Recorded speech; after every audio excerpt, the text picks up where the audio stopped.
DJs-nya kah, ada live band-nya, ada sport bar-nya untuk nobar dan lain sebagainya.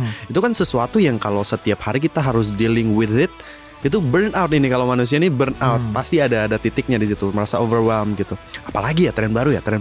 Nah, si AI ini dimanfaatkan lah kira-kira dalam konteks misalnya. Nah, jadi salah satunya adalah investment terkait dengan karyawan yang kita punya ini untuk bisa memahami kegunaan dari teknologi di era sekarang. Marketing itu lebih kepada short term strategi gitu. Tapi kalau ngomongin tentang branding, it's a long term strategy.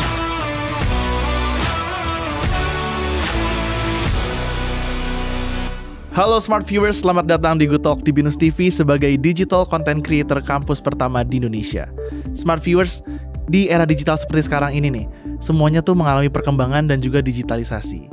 Salah satunya tuh di sektor pemasaran, karena kita sekarang udah masuk ke era marketing 6.0, sebuah revolusi pemasaran di era digital baru. Nah, kira-kira marketing 6.0 ini apa sih? Nanti kita bahas lebih dalam lagi, karena sekarang kita di studio Binus TV dan sudah ditemani oleh seorang marketing manager di dunia F&B nih. Saya hello tuh Bang Yuda Batara. Halo Bang. Halo Brian. Apa kabar? Sehat-sehat Bang? Sehat. Thank you udah diundang ya Brian. Sama-sama juga, terima kasih udah mau datang juga nih Bang. Nah Bang, gue mau nanya nih. Kan di marketing 6.0 ini ada satu poin penting, itu integrasi manusia dan digital. Kira-kira gimana sih caranya sebuah perusahaan menggabungkan dua elemen manusia dan teknologi ke dalam strategi pemasaran mereka? Jadi kalau kita ngomong tentang marketing 6.0 gitu ya Brian ya, sebenarnya kan kita udah mungkin dari dulu udah pernah 1.0 lah, atau yang baru-baru ini sebenarnya marketing 4.0, 5.0, sekarang udah 6.0 aja gitu kan. Nah tapi sebenarnya implementasinya itu adalah lebih kepada menurut pendapat saya gitu ya, itu lebih kepada marketing yang dikombinasi dengan kemampuan artificial intelligence ataupun juga machine learning gitu. Nah implementasinya balik lagi, kalau kita pengen, mereka ini adalah sebuah tools sebenarnya, tools yang harusnya dimanfaatkan oleh sumber daya manusianya dalam bidang korporasi gitu atau dalam sebuah perusahaan. Nah balik lagi berarti harus ada investment yang dilakukan oleh perusahaan itu terkait dengan employee-nya untuk bisa mengerti dan mengikuti tren yang sedang terjadi gitu. Karena kalau dibilang artificial intelligence atau AI zaman sekarang gitu kan, ya kita you name it lah, brandnya kan lumayan banyak gitu. Nah itu tuh udah banyak banget sebenarnya membantu kita gitu kalau bisa digunakan atau dimanfaatkan dengan baik. Nah balik lagi integrasinya antara manusia dengan teknologi ini sendiri, ya manusianya juga harus bisa mengimbangi nih kebutuhannya seperti apa, kegunaannya seperti apa, jangan sampai nanti mereka yang tergantikan kan gitu. Nah penggunaan AI ini nih untuk di marketing itu tuh sebenarnya ngebantu perusahaan atau ngebantu seorang orang yang yang bekerja di bidang marketing tuh di bagian mananya sih Bang? Kayak untuk apa nih AI ini fungsinya nih? Kalau misalnya kayak kita, kalau kayak saya deh gitu kan di dunia F&B itu kan salah satu industri yang cukup fast pace ya. Setiap harinya itu ada pergerakan gitu, transisi dari menu baru misalnya, atau juga misalnya kita buat konten baru, apalagi kalau tempatnya itu tuh menyajikan sebuah entertain dalam konteks misalnya ada DJs-nya kah, ada live band-nya, ada sport bar-nya untuk nobar dan lain sebagainya. Itu kan sesuatu yang kalau setiap hari kita harus dealing with it, itu burn out ini. Kalau manusia ini burn out, pasti ada titiknya di situ, merasa overwhelmed gitu. Apalagi ya tren baru. Nah, si AI ini dimanfaatkan lah kira-kira dalam konteks misalnya kita pengen keluarin sebuah konten. Konten apa lagi yang menarik ya? Orang udah tarik HP dari mejanya gitu, atau misalnya orang yang klik-klik ganti-ganti menunya. Nah, itu tuh kan kalau dipikirin setiap hari, bayangin 30 hari gitu ya. F&B industri kan pasti nggak ada liburnya, Brian, gitu kan. Berarti 30 hari misalnya dia harus keluarin 30 konten dalam sebulan. Satu konten aja implementasi outputnya mau kemana lagi nih. Nah itulah penggunaan dari si AI ini, bisa ngebantu dalam konteks copywriting, bahkan desain, ide terkait kontennya seperti apa gitu. Walaupun kita nggak bisa nerapin 100% ya, tetap kan kalau ada istilahnya ATM gitu, amati, tiru, dan modifikasi. Nah itu tuh sangat-sangat membantu. Penjadwalan sekarang, kayak misalnya scheduling. Kita punya beberapa channels di sosial media misalnya. untuk konten ini kita postingnya di sini. Nah itu kan scheduling itu kan ada bantuan dari AI atau machine learning itu sendiri kan. Gitu. Nah bayangkan kalau misalnya dengan dunia yang cukup cepat nih pergerakannya, kita harus melakukannya segalanya kayak manual gitu, masih pakai kertas. Nah jadi itu tuh penggunaan dari AI yang bisa dimanfaatkan di era yang sekarang gitu. Oke. Nah kalau menurut Bang Yuda nih, apa sih perbedaan yang sangat signifikan dari marketing 6.0 sama marketing 5.0 yang kemarin? Kalau yang signifikannya itu tuh karena juga misalnya kalau saya pribadi juga masih coba untuk mendalamin ya. Maksudnya lebih karena banyak banget tools AI di luar sana yang mungkin kita bisa name it lah gitu. Dari pengetikan nama doang nanti keluarnya outputnya gambar. Nah itu kan harus penggunaan keywordnya juga cukup targetnya cukup harus match nih dengan sesuai kebutuhan kita. Nah tapi perbedaan yang bisa dirasakan adalah ketika kita ngomong tentang 5.0 berarti kan sudah masuk ke era digital. Era digital berarti kita ngomong tentang behavior orang. Bagaimana kita bisa ngehook mereka nih dari konten-konten kita gitu kan. Persaingan di luar sana terkait dengan digitalisasi itu tuh banyak banget Brian gitu. Bahkan misalnya kayak Brian yang mungkin suka dengan makanan, tapi kan dalam konteks ketika menggunakan sosial media aja kadang-kadang tertarik juga ada konten lucu nih atau konten apa. Nah jadi persaingannya itu tuh bukan berarti tentang, makanya kita sebut kalau kompetitor itu tuh ada direct dan indirect. Nah kalau yang misalnya direct itu berarti memang yang mirip kita banget nih, tapi kalau yang indirect ini berbeda gitu. Nah jadi perubahannya itulah yang kesana tuh mungkin sudah mulai masuk nih, awalnya konvensional masuk ke digitalisasi, sekarang ada penerapan AI pula lagi gitu. Nah AI inilah yang ngebantu untuk kayak mungkin sekarang udah ada voice over kayak kita dalam video, muka orang juga udah bisa yang berpelukan. Nah itu kan membuat satu yang menarik lagi ya di dunia marketing ya. Nah mungkin perbedaannya itu lebih ke arah sana sih Brian. Oke. Nah kalau gitu apa sih tantangan terbesarnya nih Bang di dalam marketing 6.0 ini? Tantangan terbesarnya menarik. Kalau tantangan terbesarnya lebih kepada balik lagi ya, kita sebagai manusia atau misalnya dalam sebuah korporasi itu memanfaatkan sumber daya kita yang kita miliki itu mampu untuk mengerti dan menggunakan tools-tools yang sudah ada sekarang, teknologi-teknologi yang ada sekarang. Nah itu tuh challenge-nya berat banget gitu. Karena transisi dari mungkin ada generasi millennials kan, sekarang generasi Z gitu kan, dan generasi di bawahnya lain sebagainya. Di kantoran sekarang ini kan masih ada berbagai generasi nih gitu kan. Nah kita nggak bisa maksa orang tua kita untuk ngerti cara main Facebook gitu. Kita misalnya kita pengen collab post deh di Instagram gitu, emak kita itu nggak akan ngerti gitu. Nah itu challenge yang sedang terjadi nih beberapa korporasi gitu, khususnya di dunia F&B industry juga gitu kan. Karena let's say lah waitersnya kita ataupun timnya kita itu kan masih banyak yang mungkin sudah generasi yang senior dibandingkan kita gitu kan. Nah jadi salah satunya adalah investment terkait dengan karyawan yang kita punya ini untuk bisa memahami kegunaan dari teknologi di era sekarang. Sebenarnya kalau aku ngelihatnya challenge-nya di arah sana ya, tapi masih banyak lagi hal-hal teknis yang kalau bisa kita bedah. Oke. Nah, kita geser sedikit nih Bang.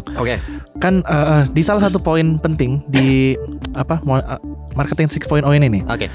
Disebut kalau pembangunan brand yang kuat itu juga menjadi salah satu poin penting nih. Nah, gimana caranya kita bisa ngebangun brand yang kuat di era digital seperti ini? Waduh, cukup menarik nih. Kalau misalnya kita ngomong tentang bagaimana ngebangun sebuah brand. Nah, jadi mungkin kalau aku ngebedahnya gini, marketing itu lebih kepada short term strategi gitu. Tapi kalau ngomongin tentang branding, it's a long term strategy gitu. Nah jadi untuk ngebangun brand yang kuat, tentu pasti itu kita harus ngerencanain nih step by step apa aja nih. Karena kalau kita ngomongin tentang marketing strateginya, itu akan lebih kepada yang singkat-singkat. Kayak misalnya kita melakukan promosi atau konten seperti apa. Nah tapi kalau pengen balik lagi, kalau pengen brandnya kuat secara digital, yang pasti relevansi terkait dengan konten yang kita keluarkan itu di sosial media kita atau di channels yang kita gunakan ini harus sangat-sangat relevan dan sesuai dengan kebutuhan daripada followers ataupun customer yang kita targetin.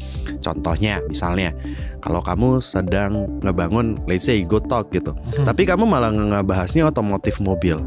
Itu kan gak relevansi kan. Tapi bukan berarti kamu tidak bisa membahas itu. Tapi bagaimana kamu bisa mengemas dan relevan dan bisa menjawab terkait dengan kebutuhan dari customer kamu. Salah satunya contoh mungkin dengan aku nonton Good Talk gitu ya, aku targetin orang-orang yang pengen jadi content creator ataupun ngebahas tentang sesuatu yang lebih dalam. Misalnya ya gitu ya. Nah, kamu undang beberapa narasumber gitu. Nah, kamu kemas informasinya dengan output yang cukup menarik dari sosial medianya. Penggunaan channel sekalian apa aja sih gitu. Mungkin ada YouTube, ada TikTok, ada Instagram, and you name it, whatever it is gitu. Nah, itu juga output yang keluar dari setiap sosial media itu tuh harus dibedakan lagi nih Brian. Nah, itu tuh ngebangun branding banget. Kalau misalnya kita masukin konten yang serius di TikTok kayaknya nggak akan laku gitu. Kalau kita masukin konten yang ngasal gitu, resolusinya nggak bagus di Instagram, nah itu tuh nggak akan laku gitu. Nah, jadi untuk ngebangun brand yang kuat di era digitalisasi sekarang ini atau 6.0 gitu ya sebutannya, pasti harus relevansi. Kedua, menjawab pertanyaan dari customer. Yang ketiga, mungkin adalah konsistensi gitu ya. Konsistensi kalian sebagai sebuah brand untuk memperkenalkan kalian tuh seperti apa. Mungkin ada nanti disupport dengan advertising yang kalian lakukan dan lain sebagainya. Karena nggak nyampe 1 detik aja kalau misalnya Brian deh main Instagram gitu, pasti udah di scroll aja gitu kan. Nah, gimana cara ngehook orang? Nah, itu tuh ada balik lagi tuh ngehook konten gitu. Ada something yang viral tuh kan biasa kita apa kita baca dulu. Nah, itu tuh harus bisa juga. Jadi kita terlepas dari teknikalisasi penggunaan sosmednya, output dari konten yang kita keluarkan juga harus diperhatikan gitu. Jadi banyak lininya lah kalau kita pengen jadi brand yang kuat gitu. Oke. Nah, tadi kan kita sempat ada ngomongin output dari marketing di sosial media juga nih Bang ya. Nah, gimana caranya sih kita sebuah perusahaan nih menilai keberhasilan dari digital marketing mereka? Kalau misalnya, nah ini yang juga mungkin kita nggak bisa plek-ketiplek ya. Kayak kita pengen keluarin output ini, kita ngadain digital marketing dan nah objektifnya apa dulu? Kita ngomong objektifnya apa dulu. Contoh, dengan aku mengadakan campaign ini, aku pengen objektifnya lebih kepada brand awareness gitu. Berarti kita nggak bisa ngitung parameter-parameter yang di luar dari brand awareness gitu. Kalaupun dapat, mungkin itu menjadi sesuatu yang kayak syukur deh gitu. Karena kan kalau misalnya kita balik lagi, makanya kalau saya pribadi selalu ngomong tentang objektifnya apa dulu. Kalau memang kita pengen targetinnya itu untuk dapat leads, kita campaignnya kita sesuaikan dengan sana dan kita set goalsnya ke sana gitu. Nah, parameter keberhasilan dari digital marketing ditentukan dari objektif yang kita pakai. Kalau brand awareness, mungkin kita bisa lihat traffic yang masuk berapa banyak sih, reach-nya udah berapa banyak orang yang nonton kita, impressionnya iklan kita tuh muncul udah berapa banyak. Nah, itu mungkin lebih kepada brand awareness. Tapi kalau misalnya kita pengen dapetin leads, kita bisa lihat engagement rate-nya berapa sih, leads yang ngisi formulir kita, kontak ke WhatsApp kita, atau at least message ke sosial media kita. Nah, itu tuh udah berapa banyak. Nah, itu tuh parameter keberhasilan. Nah, tapi yang di luaran sana nih, untuk CEO atau owner di luar sana, pasti itu salesnya gitu kan. Nah, balik lagi, sales ini juga kita bisa lihat return on investment-nya berapa, atau juga kita ada sebutannya ROAS lah kalau kita memakai return on advertisement dan lain sebagainya. Kalau if I'm not mistaken gitu ya. Nah, itu pasti konversinya berapa, salesnya berapa gitu. Jadi ini punya objektif yang berbeda-beda. Makanya kalau kita di dunia F&B industry ini, kita pasti ngelihat dulu nih marketing funnelnya. Kita mau bawa kemana dulu nih? Untuk aku dapetin leads, aku harus achieve dulu awareness-nya. Untuk aku dapetin leads, berarti untuk aku bisa menekan penjualanku, mungkin aku akan melakukan yang namanya pendekatan dengan customerku, engage dengan mereka dan lain sebagainya. Gitu sih Brian. Kalau menurut Bang Yuda sendiri nih, marketing 6.0 ini hanyalah sebuah tren sementara aja, atau sebuah perubahan fundamental malah di dalam digital marketing? Waduh, menarik pertanyaan ini. Aku takut dijudge juga di luar sana gitu ya, karena aku ngasih. Tapi baik again, ini point of view ku gitu ya. Buat aku pribadi sih, marketing itu adalah sebuah cara untuk kita bisa memasarkan produknya kita gitu.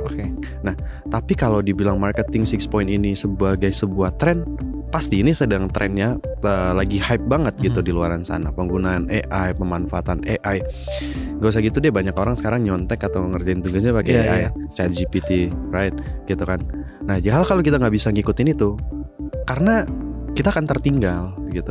Kita akan sangat-sangat kesulitan atau tertinggal. Mungkin ada beberapa UMKM atau mungkin rumah makan yang cukup legend lah dulu, dari tahun kapan berdiri sampai kapan. Nah itu kan kelihatan perbedaannya kan. Apalagi dengan brand-brand yang baru, pasti keluar konten ini dan lain sebagainya. Kok kayaknya cepat banget deh. Kok kayak mereka bisa eksekusi ini cepat banget kan. Tapi fundamentalnya adalah kalau kalian udah mengerti sebenarnya apa yang mau kalian lakukan.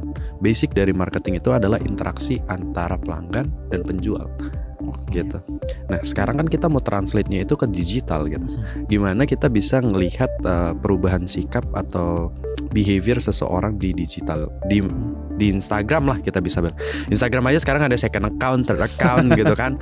Nah itu kepribadiannya sulit banget ditebak gitu. Tapi kalau konvensional kan kita misalnya orang pasar gitu, dia datang ke pasar, oh ibu ini sering beli ramah nih gini. Kita bisa ngebaca, Bu pasti mau beli tomat ya gitu. Nah itu yang interaksi yang seperti itu yang sebenarnya dibutuhkan. Kalau kita sudah bisa menyelesaikan itu, kedepannya kita tinggal beradaptasi aja nih dengan teknologi. Menurut aku pribadi. Okay. Nah untuk penutup nih Bang. Oke. Menurut Bang Yuda sendiri nih, apa yang akan menjadi tren terbesar dalam pemasaran di kedepannya nih? Tren terbesar ya. Mungkin akan lebih kompetisi, pasti akan lebih banyak ya Brian ya. Dari kompetisi terkait dengan brand itu sendiri, apalagi kalau di event industri kan kamu tahu, kadang-kadang udah keluar aja brand baru kan cepat banget itu ya. Nah tapi itu adalah kompetisi yang mungkin akan lebih gila-gilaan lagi dengan output di sosial media yang banyak banget gitu ya. Yang tadi kayak aku bilang ada direct dan indirect itu, siapapun bisa gitu untuk ngebahas tentang konten itu. Terus juga mungkin penggunaan dari machine learning ini sendiri. Kalau mungkin kan kita sempat dengar ada namanya Alexa, sekarang Google ada namanya Gemini gitu kan. Nah itu tuh sesuatu yang menjadi kompetitor kita juga. Kita harus bisa catch up dengan mereka gitu. Yang ketiga, kadang-kadang untuk mendapatkan viral itu tuh orang nggak ngelihat relevansinya. Nah sebenarnya untuk kita bisa bertahan di tempat ini tetap relevan dengan apa yang brand kita miliki dan apa yang customer kita butuhkan. Jadi GoTalk akan tetap menjadi brandnya ketika dia membahas sesuatu yang relevan ke customernya, nggak tiba-tiba membahas tentang makanan. Nah itu yang konsistensi itu yang harus tetap dipertahankan sampai pada akhirnya orang bakalan tahu, oh kalau misalnya aku pengen nonton sesuatu yang bermanfaat gitu, mungkin aku akan nonton GoTalk gitu. Masuk ya? Masuk. Tapi salah satu contoh yang aku pengen ngasih implementasinya ke Brian. Ini cukup menarik. Kamu kalau misalnya pesan sesuatu, ya, kamu misalnya aku brandnya nanti kita hilangin, tapi kalau kamu sepaham dengan aku, kamu kasih tahu ya. Kalau kamu pesan sesuatu, misalnya pengen minum air putih, pasti namanya itu kan. Iya. Whatever it is, bener kan? Iya. Itu karena brandnya udah kuat, gitu. Apapun yang kalian minta, mau mineral water, pasti sebutnya A, gitu. Walaupun ada di luaran sana ada L, ada apa, dan sebagainya. Nah itulah yang kita sebut dengan konsistensi. Apakah brand tersebut mengeluarkan sesuatu yang baru? Enggak, karena fundamentalnya udah kuat gitu. Iya. Lu mau ngomong di luar sana pun tetap A gitu. Aku butuh air mineral dong. Oh ya ini ya gitu. Padahal dia misalnya yang lain gitu kan. Nah itulah yang diharapkan sebuah brand sebenarnya. Tapi journey-nya itu pasti lama. Nggak ada sesuatu yang singkat. Prosesnya itu pasti akan panjang. Makanya setiap campaign dalam konteks marketing harus jelas dulu nih objektifnya. Nggak melulu tentang duit enggak lah. GoTalk juga pasti punya perjalanannya masing-masing gitu kan. Gitu sih kalau dari aku. Oke. Nah itu dia Smart Viewers, obrolan kita bersama dengan Bang Yuda Batara Hasibuan. Thank you Bang Yuda sudah menyiapkan waktunya untuk hadir di episode GoTalk kali ini. Yes. Dan untuk kalian para Smart Viewers yang masih punya pertanyaan ataupun pendapat, boleh langsung komentar di kolom komentar di bawah ini. Dan jangan lupa juga untuk like dan subscribe YouTube channelnya Binus TV. Bye-bye.